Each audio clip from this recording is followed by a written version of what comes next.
All right, I think we have folks still kind of rolling in, but I will get us started since we have a bit to cover today. So to set the stage, today we're going to talk through our latest QorusDocs research study with a lot of our top highlights and findings. And then we've got a great panel here to offer some additional discussion on some of the points. I'm Jennifer Tomlinson, EVP of Marketing here at QorusDocs. And as I've said the last couple of years, this is the most comprehensive research we do at QorusDocs. So we're really excited to share the results with you and interpret them a little bit from our experience. Our panelists today include Ray Meiring, who is our fearless QorusDocs CEO, and Nora Navin, who is our resident business development leader. She has worked both in big law with Baker McKenzie as well as Ernst & Young. So we're really looking forward to having Nora with us today as she can take a deeper look into the world of professional services and kind of interpret some of the differences and realities in those organizations in our results. So we look forward to discussing those with Nora too. And at the end of the presentation, we will give you a link where you can go ahead and download the full benchmark report and all the stats that we don't get to today. If you have questions, there is a chat area and we'll pause and answer those questions. And then certainly at the end, we'll ask for more questions as we wrap up. So I thought maybe we could kick off with Ray, just setting the scene a little bit about the year we've come through, and the results came in kind of mid to late 2022. So we'll take that into consideration as we go through. But Ray, do you have some thoughts for the audience before we start? Yeah, thanks, Jennifer. Thanks for the intro there. And Nora, thanks very much for being here as well. We're excited to chat with you as well today. As Jennifer said, we've been doing this report for a number of years. In fact, we've been doing it since 2015. So it's really about digging into that proposal and that RFP landscape and understanding that more through the survey. And of course, we know that last year was quite an interesting year. It certainly had a tumultuous start to the year. We saw, signs of recession halfway through the year, things like the Great Resignation, we had the pandemic fallout. So it was really an interesting year. But when we look at the statistics in the survey, we still found that organizations were sending out large numbers of RFPs in support of new projects that they were doing. In fact, as our survey found, over 50% of respondents were saying that they received a higher volume of requests in 2022 over 2021. And in addition to that, they were seeing higher win rates as well. So that was really interesting. As we look forward now to this year, 2023, it's also started off with lots of discussion around recession and concerns around the macroeconomic situations. Many organizations looking to streamline their businesses. They're looking for greater competitive advantages there. And clearly proposals and RFPs are central to that. So we hope that this benchmark report is going to be very interesting for you to listen to and hear today. We plan to offer some suggestions and some insights around what we're seeing in the market as well. So looking forward to chatting and sharing some of these invites. Awesome. Okay, well, let's get started. We'll go to the next slide, which covers our research methodology. So it kind of sets the scene for what we'll discuss today. So again, we completed the survey in mid to late 2022. We reached out to professionals across proposal roles, IT, sales, business development, marketing, and C-suite leadership roles. Anyone involved in creating proposals or responding to RFPs, RFIs, even DDQs and security questionnaires. So you had to have a role in kind of responding to documents and to incoming client requests. The study covered companies from multiple industries and across a wide range of revenue levels, with the majority from the technology industry, professional services, which in our case includes legal and law firm data, and financial services that had purchase authority or input into the purchase process. And then as you can see at the last line there, we have a larger sample size, probably over half, that are in our 10 million and larger revenue category. So the structure of our webinar today will kind of roll through like a highlight reel. We'll go through the kind of our top 10 results. And then again, there's much more in our ebook, but we'll go through kind of the most impactful findings here. So let's jump in. Our first highlight is that RFPs are still rolling in. And as Ray mentioned, with the lingering effects of COVID, still hearing about that a lot, rising inflation, which is moderating but still high, supply chain, and then even geopolitical disruption. There were a lot of operational challenges for companies in 2022 and really continuing into 2023.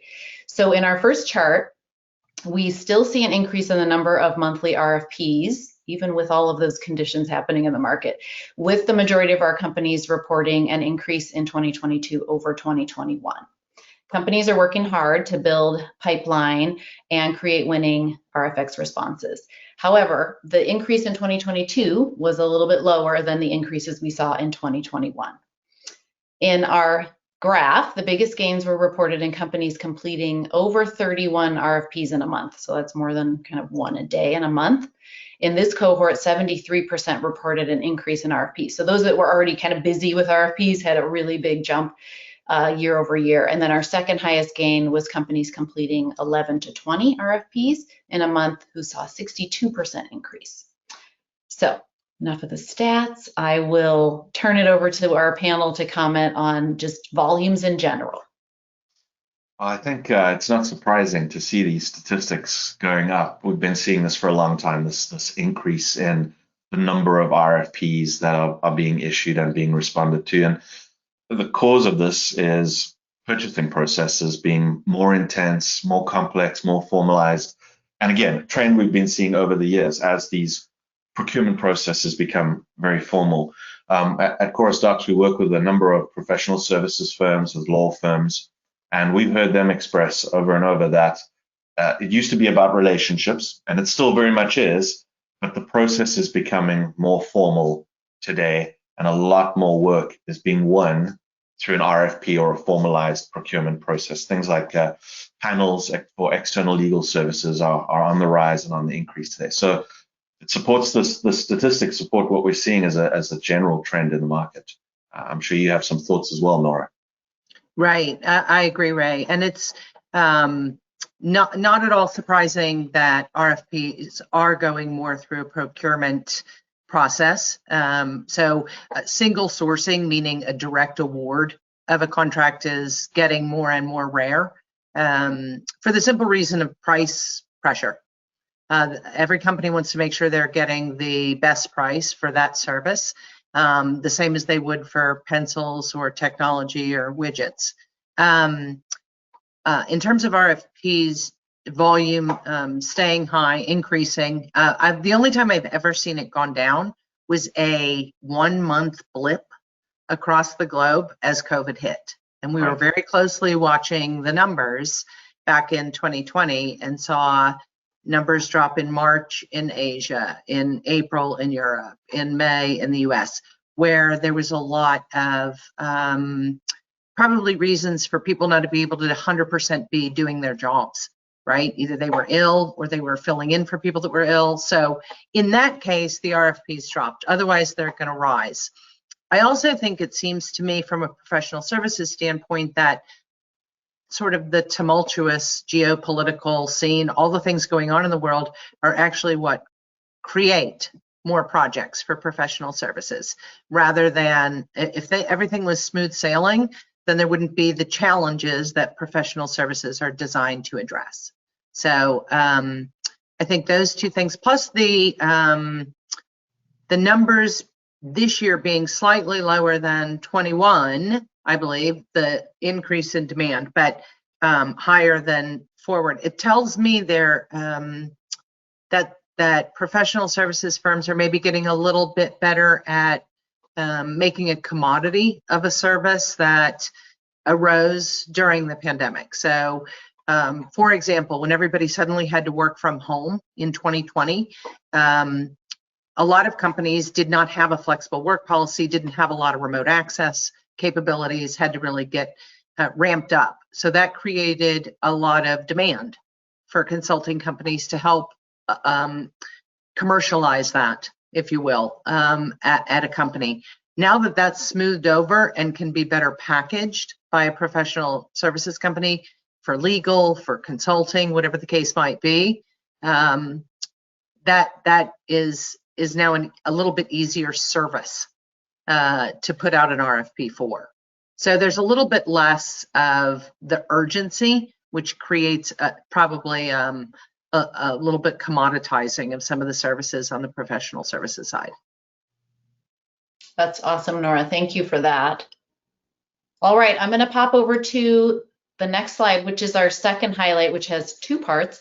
This one focuses on new business win rates from 2021 to 2022. So the majority of new business win rates are stable or increasing, but not as strong as 2021.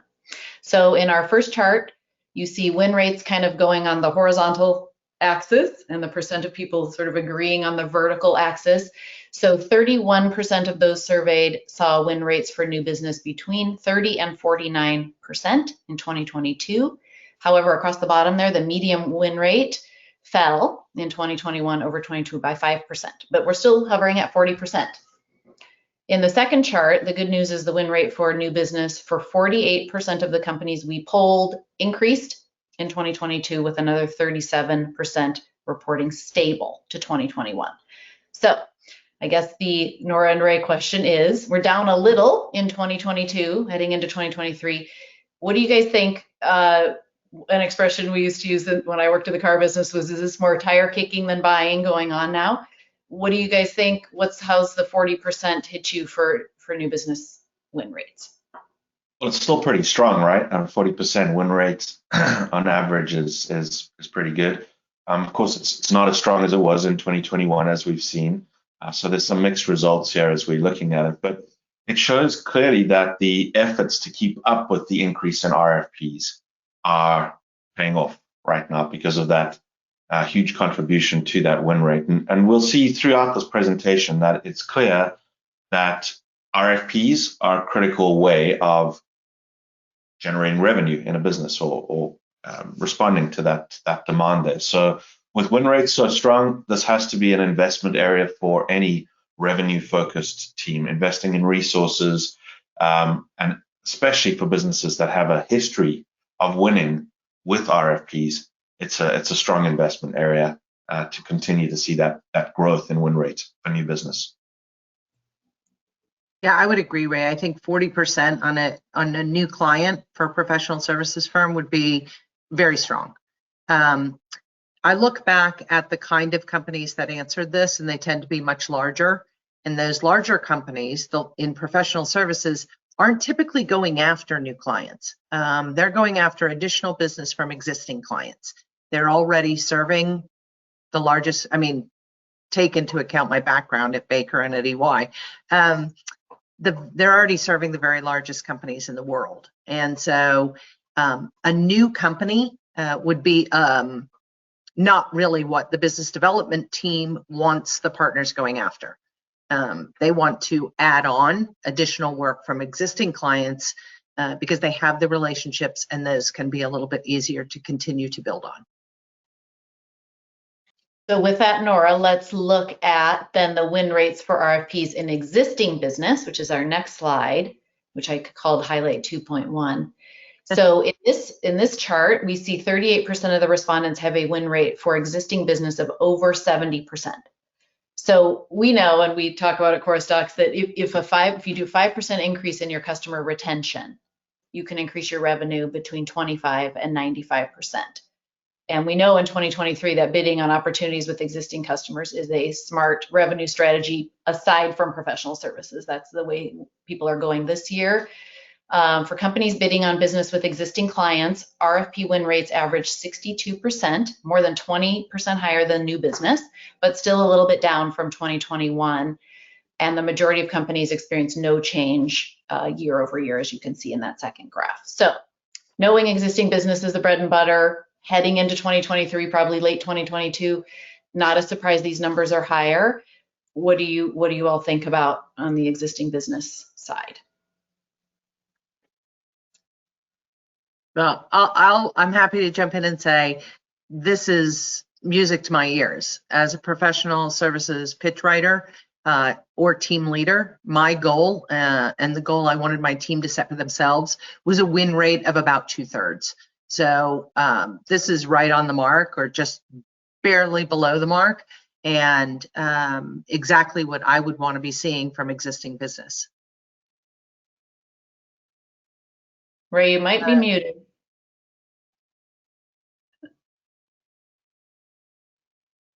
How's that?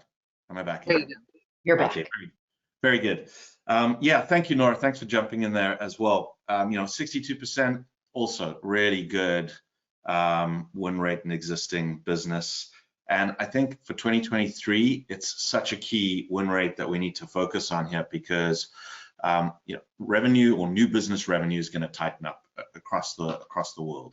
And so having that focus into existing customers, existing businesses, and having that high win rate is so critical. For QorusDocs, we've identified this year that it's a really key focus into our customer base and helping them to weather any economic storm that's happening or still brewing down the track there. So, just to see that win rate high in existing business really speaks to what we're seeing around the globe right now. Great.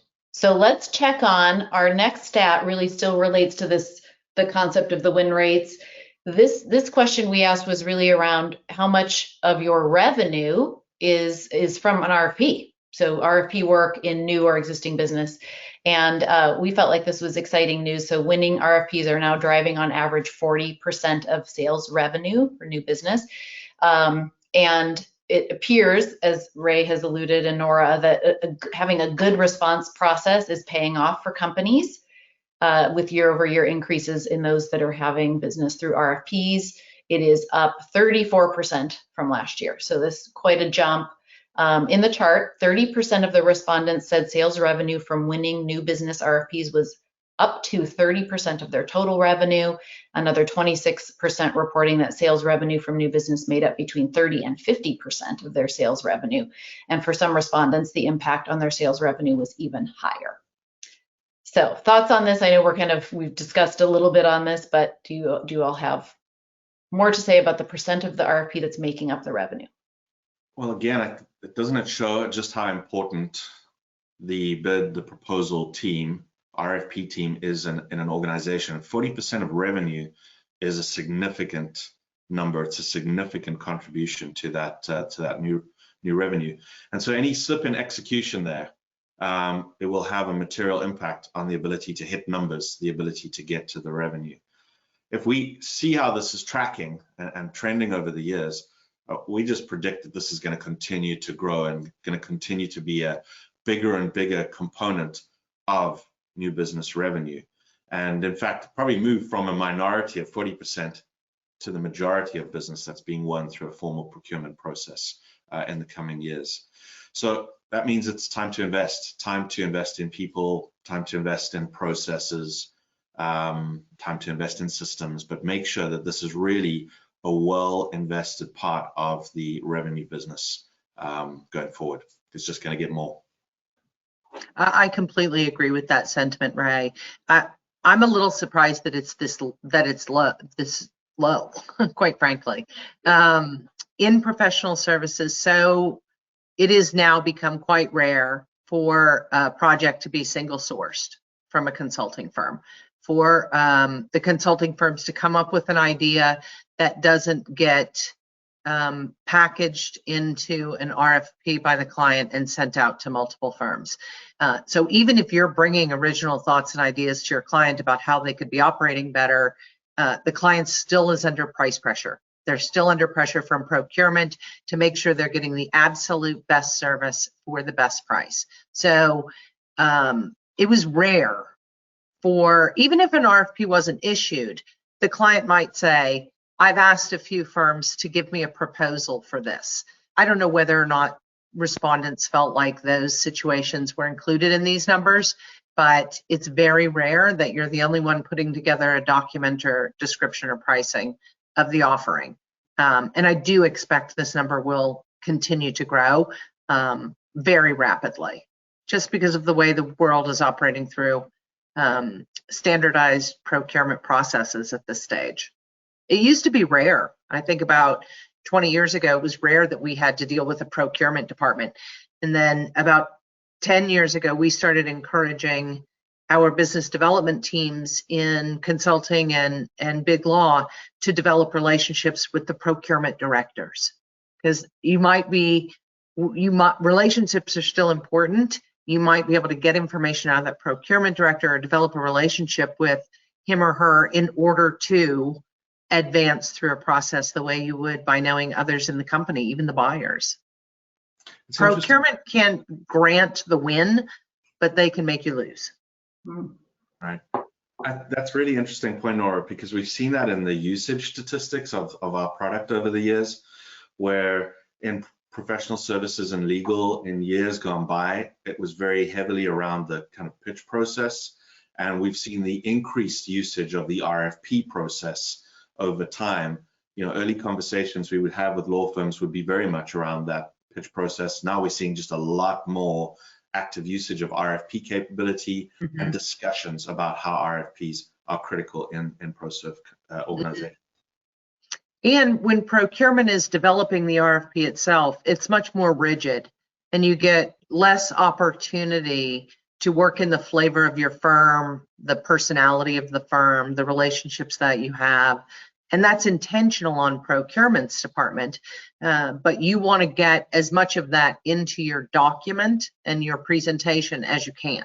So again, as you said earlier, Ray, having a really tight process and really slick responses to a lot of these questions that allow you to inject some of that culture and personality and relationship is so critical. So true. Great points. This, the highlight 3 continued is just the reverse of the new business over to existing. This was probably our biggest increase in year over year, but the share of RFP revenue from existing business was higher in 2022, increasing 13% to now half of total sales revenue, which Nora, I'm predicting, will say, I'm surprised it's that low for professional services. But we do have tech companies and others in the results here. But it's a big jump. And as we've all talked about so far, new business in some industries has been harder to come by. So this is also good news for us that this stat has come in this way. So if you all have anything new to add, and then we'll kind of move into some of the other stats that came through the research. Yeah, not too much new to add. I think we're seeing, a similar trend to what we discussed on the previous slide. Maybe just one point here. When you're dealing with an existing business RFP, very often you're getting same questions passed from year to year through that process.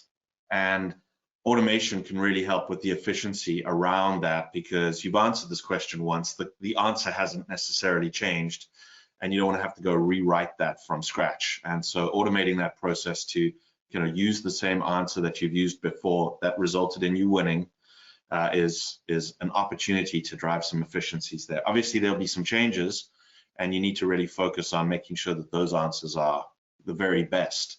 But there is opportunity with such a high volume to find a way to automate and quicken up that process. That's a great point. Using technology to understand what responses we're winning with a client and how you can maybe freshen those up, but not really change your strategy because it was winning, right? Technology is critical in that process. So great point there. Awesome. All right.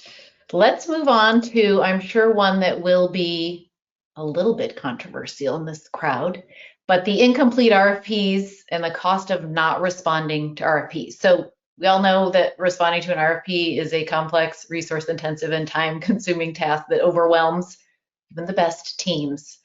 And so we always ask the question about, the ability to complete all the things that come in that you want to complete. And if you don't, do you have an idea of what you missed out on? So whether due to time constraints or other factors, companies at times are unable to respond to RFPs and miss out on sizable revenue opportunities. So in our charts here in the first graph, 39% of companies reported that they were unable to complete 10% or fewer RFPs, which is good news. However, 25% were unable to complete 1/3 to 2/3 of the RFPs that they received, which leads to then a significant lost opportunity in revenue and cash flow. And on average, the median came back at 15% not being completed. In our second graph, 1/4 of companies reported losing $1 million or more in annual revenue. 9% lost more than 5 million. So I will turn this over to Nora. Thanks, Jennifer.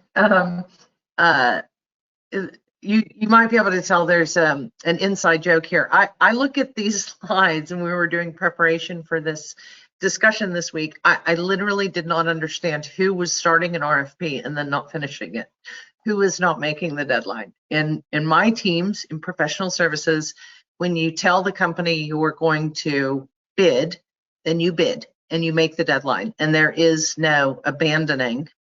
I do wish professional services would get better at saying no to opportunities that are not in their sweet spot or that they don't have the right team available for, et cetera. But they don't do that. When they go on almost everything, and the deadline is always met and the product is always turned in. So I had to have Ray explain to me who wasn't completing their RFPs on time or not turning them in. So a little bit of a twist on that for professional services. I guarantee you they're all in the 10% or less.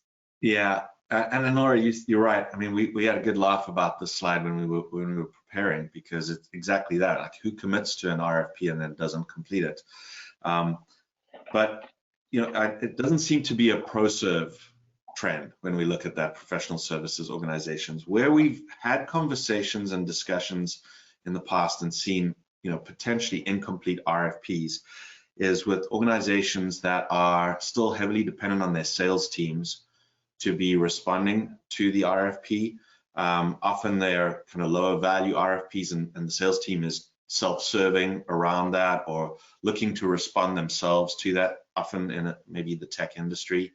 And you know, you can imagine it with a manual process, what it's like getting an RFP, being excited about the opportunity, saying yes, getting into it, and then realizing just how complex it is to respond to that RFP in a manual way, and then going through that whole process, and at some point deciding, well, we've got higher priorities, I can't get the experts to support me on this, you know, we're gonna have to pull out of this RFP response or abandon. Clearly not a good statistic, right? I mean, it's lost revenue, which is what we're tracking here, but I think there's a reputational element to that that's huge as well. Committing to an RFP and then not actually completing it is really not a good look for anyone. So I was also surprised to see this number there, but that's probably the best rationale that we can use to explain why some organizations don't complete an RFP that has started out. I'm glad we made it through that one. All right, on to highlight 5. So this one we love, and it always gets a lot of responses from the audience, but it is around what are your major challenges when you are completing requests. And a lot of this is focused on content development, and we're not really surprised by that, but updating expired and old content, 46% agreed with that in 2022. Creating new content from scratch, 42%. Ability to locate, organize, share in a timely manner. So companies are wasting time locating content, redeveloping content, building content, struggling to organize it, struggling to collaborate. So may not be a surprise to those of us on the call, but they do seem to stay stable or get worse every year. I mean, these challenges are tough. Comments and predictions, anything from our panel that's coming down the line to help with all this content? You know, we see this one every year, right? And every single year it hits the top piece there. It's updating content is a challenge. And in speaking to, you know, prospects in the market, it's clear that this is challenging with a manual process. There's things that go from simple updates to content, like this is the number of offices we have globally, or this is the total number of employees or partners in a firm. That's got to be updated in 5 places. And without automation, that's, you know, manually opening documents and updating those things and hoping you haven't forgotten someplace. But that's a simple scenario, right? Then there's asking a partner to have their bio or their CV and resume kept up to date, which is challenging and requires a process and lots of asks and coercion there. So it keeps coming back to the complexity of managing content. Now, the good news is there are ways to automate some of that to be able to centrally manage, key statistics that your firm or your organization may want to propagate throughout their content, updating the firm, size or something like that. Update once and have it updated everywhere across the documents.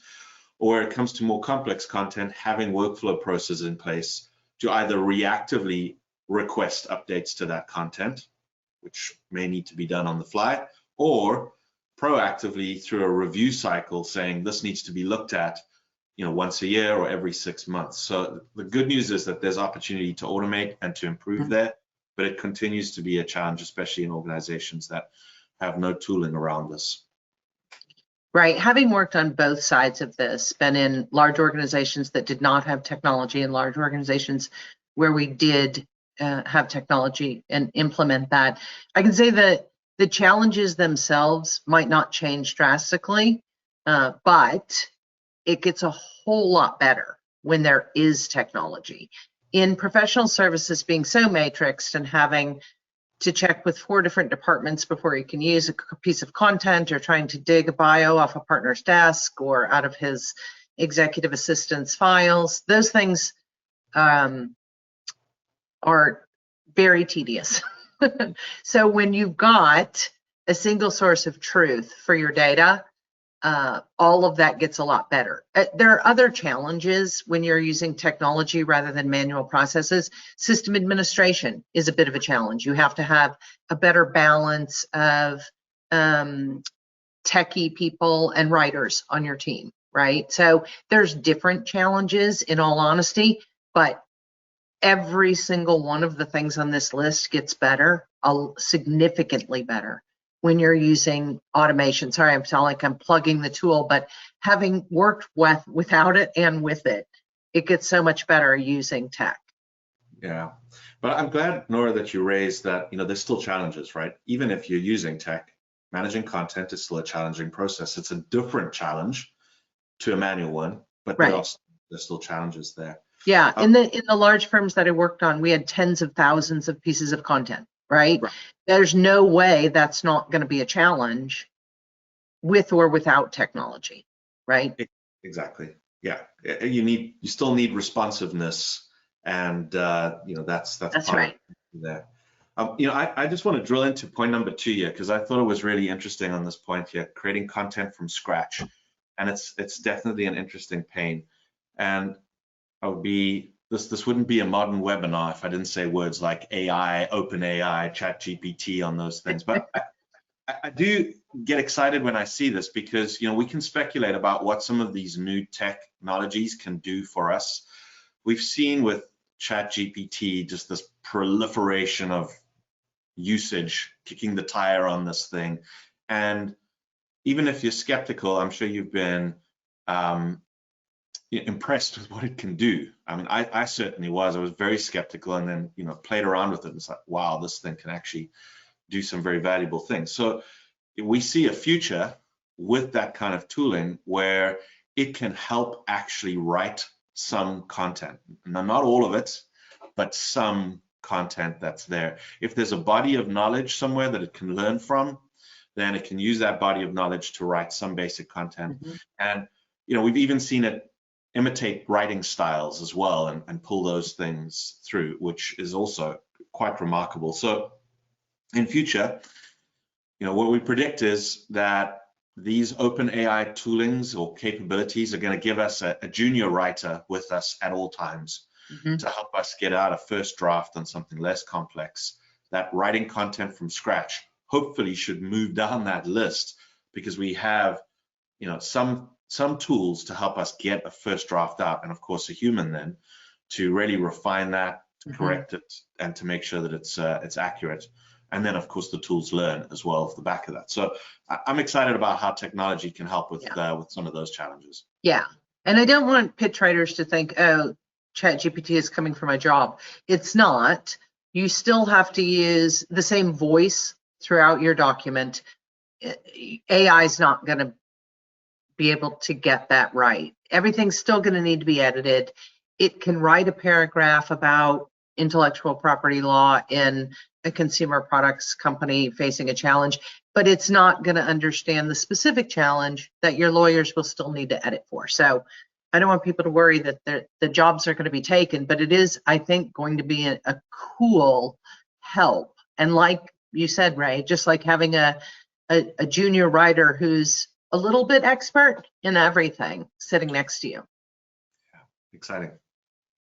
Yes, those of us that deal in content would love a crack at a first draft. That would be great. All right, we'll move on. Highlight 6, and I'll speed us up a little. We have 10 total highlights, but we're getting to near the end.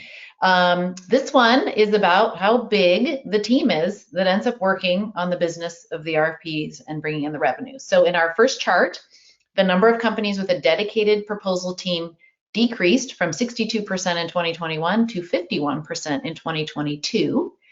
But similar to 2021, the teams involved across the business, sales teams, business development, pre-sales, it is a large collaborative effort across a lot of teams to contribute to get an RFP across the line.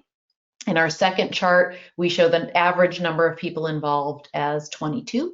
That came in 2022.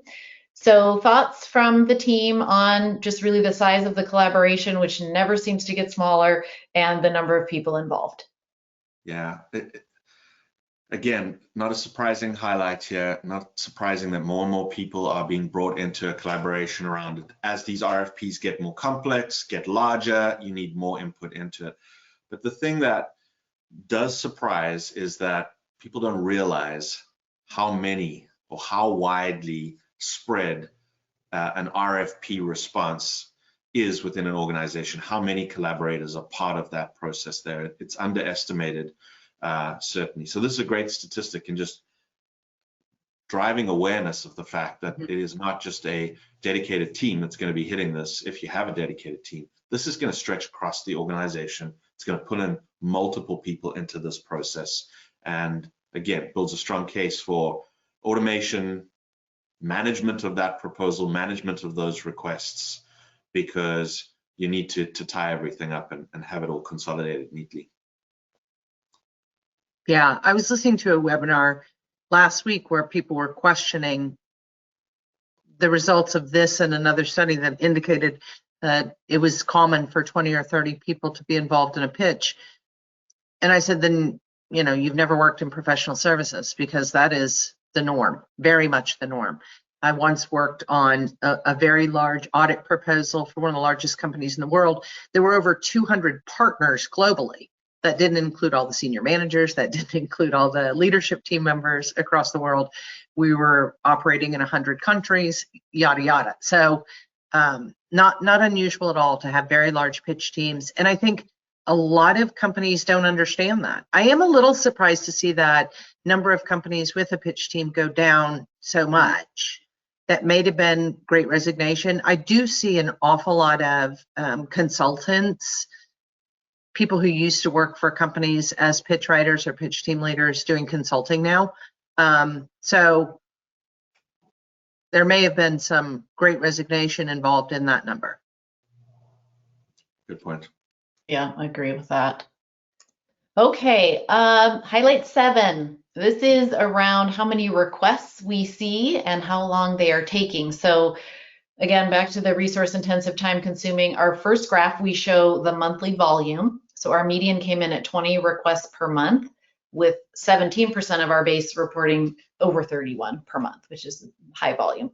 And then in chart 2, the majority of companies indicated they took a business week or less, so 6 business days, to complete a request. 6 8-hour days to complete a request, which is a year-over-year improvement. Last year, we showed 7.6 days in the processing speed. Enterprise companies were closer to 10, 11 days compared to 4 to 5 days for small to medium business. Yeah, and we can also see in that data the variance by company size. You know, other statistics there: large enterprises averaged 14 requests a month, mid-sized companies 20 requests per month, small business 23 per month. So there's quite a variation based on the organization size. It's also notable, of course, that individuals or companies using proposal management software generally can process a higher volume of requests than respondents who are not using that process. The reasons are pretty clear. It's about automation, it's about precise collaboration, it's about speed of response by a subject matter expert, the ability to recycle content. All those things help drive up that volume as well. Yeah, I would only add that in ProServe, because of the complexity of the services in consulting and legal, et cetera, there tend to be fewer requests and a longer period of time to complete. Which makes perfect sense. And I think even financial service reported the highest median of all of the folks that we surveyed. Okay, so this question, so highlight 8. This was the first year we wandered into the technology that our respondents prefer to use to create respondents, and which ones impact the efficiency of that process. So in our results, Microsoft Word was the what we'll call fan favorite of bid and proposal teams, with half of companies wanting to spend as much time within the familiar capabilities of Microsoft Word as possible. If you take Microsoft 365, the whole suite of products for Microsoft, they were the clear winner across the generating of response documents. 80% of companies put their vote on some Microsoft product. When responding to a request, companies reported spending an average of 41% of their time in Microsoft Word, 18% in Microsoft Excel, 16% in PowerPoint, and then 9% was reported for Google Docs. These are pretty big numbers in the Microsoft camp. Comments from our experts on the panel on this? I'll just jump in and say professional services is not necessarily known for being super tech savvy or using a lot of very sophisticated technology or any of those things. So I suspect the Microsoft numbers are even higher in professional services. That's all we used in my experience over the entire span of my career. Yeah, makes sense, Nora. And I'll just comment on the use of Microsoft Teams as well. It's great to see Microsoft Teams featuring there. That's definitely a trend that we've seen increase over the years, as this tool has become fundamental to our collaboration. More chats, more discussions, more meetings, more files being stored in there. So it's great to see that increase. On the Microsoft Word side, not surprising, and that bar stands tall on that graph there. It's really dominant. But if you think about organizations that are responding to RFPs in a longer format, right, in the way that they have to write, Microsoft Word is the obvious choice in that space there. We know it so well. Many of us have been using that our entire career. It's very powerful when it comes to formatting. We can do, build out beautiful documents in that format, and the learning curve or the ramp on using that tool is low because of that familiarity. So it makes absolute sense to see that standing so tall on that chart. Great. All right, we're into the last couple of slides, and here on highlight 9 and highlight 10, we really got into the impact of organizations that use proposal management software. So this first slide is really the sentiment. So what is the benefit that your organization is seeing from using proposal management software? You'll see across the board, kind of the orange bar is the positive sentiment, everything from increasing response process to working better together, to improving the quality of the documents, to increasing the speed, volume, and even win rates. A lot to comment on here, but what factors here do you all feel could really benefit companies in 2023 economic climate? Seems like a lot of the stuff added together will be good news for what people are dealing with today, but I'll turn it over to you all for thoughts on that. You want to go first, Nora, or should Sure.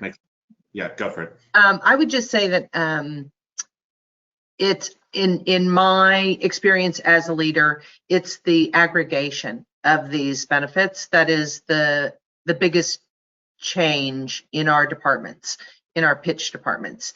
In business development in general, these things combined allow partners to spend more time on client serving activities, billable hours. It allows account managers to spend more time with the client, focused on those account management activities. It allows the pitch team to do a better job, improves the quality of the document, because they're not just throwing it together and shoving it out the door. All of these things added together give everybody a little bit more breathing room, a little bit more time to do either their real job or a better job. Yeah, that's great. I like that aggregation point that you've raised. That's an aggregate of all of these areas there. I also like the do not use bar being so low, which shows that there's a strong trend towards using tooling in this area of the business there. Quality of responses, it speaks about being able to report and see what's winning and see where your gaps are in your content management strategy so you can fill those gaps. So it's good to see that point there. Obviously, tools give you that kind of window into what are people searching for, and they can't find any results in our database on this thing. Which piece of content is being used over and over and it's resulting in a win? Which piece is never being used? And maybe there's some comments around its effectiveness, and we can go and improve that area. So just to pick out one of those, quality of response is great to see impact that comes from that. Great. Okay, so building on this one is our final highlight, which is we tried to have folks sort of gauge the impact, the positive impact on those same factors. So yes, it was positive. Can you cite how much impact it had on your business? So in the end of the day, obviously, client win rates is the goal of everybody on the team with these RFPs. So we found a median impact of 48% improvement in time managing your content, 47% median improvement in gaining client feedback, 46% improvement in quality. This is folks kind of gauging their improvement level. 45% improvement in ease of collaboration, 40% in time on request, and also good improvements across volume, cost, deal velocity, and win rate. So from a bottom line view impact, our research found that proposal management software has a positive impact. In fact, with that deal velocity of 37% increase and 25% improvement in win rates, that's pretty significant to a revenue portion of the business. So thoughts as we wrap up our top 10 highlights on just the impact overall of what we saw from our poll around software. I think, as you said, Jennifer, these stats really show the bottom line. We know we're going to have some headwinds this year, and we're going to need every advantage that we can get to be able to get through those headwinds. And in the survey, it's very clear that companies with dedicated proposal teams have overall higher positive change numbers than those that do not have a dedicated proposal team that's working on RFPs and pitches, etc.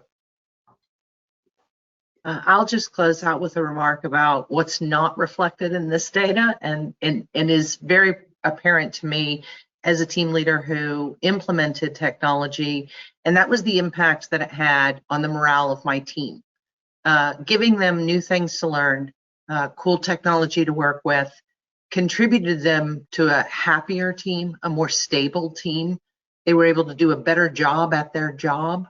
They didn't just have to do a good job on a lot of projects. They got to do a great job on fewer projects. Those kinds of things contributed to much lower turnover on my teams, and when we were using technology, and overall better morale. So while it doesn't show up in the survey, maybe we can work on how to word the question to include something about that next year, but a marked difference in the way that I saw my team performing and behaving post technology implementation. That's great, Nora, and I do think we should add that in next year. Okay, well, you all made it through the top 10 highlights, and I know we kind of promised a 45-minute webinar, and we maybe went a little long. However, wanted to give everybody the QR code here. You can just scan it on your mobile device or go to the link. You get it's an ungated copy of the full research report. If you have any questions, I did answer privately one question that had come in from a client, and we'll get back to you in more detail on that. But if you have any questions, you can certainly pop them in, or you can reach us at marketing@QorusDocs.com, info@QorusDocs.com, and we'll get right back to you with the answers. And we hope you can find some value in this report and help build some impact for your team from some of the results. So thank you all. Thank you to Ray, thank you to Nora for all your discussion points today and all those who attended. And we will share a link on demand right after with all the folks from different time zones that weren't able to attend in a Pacific Coast time. So thank you so much.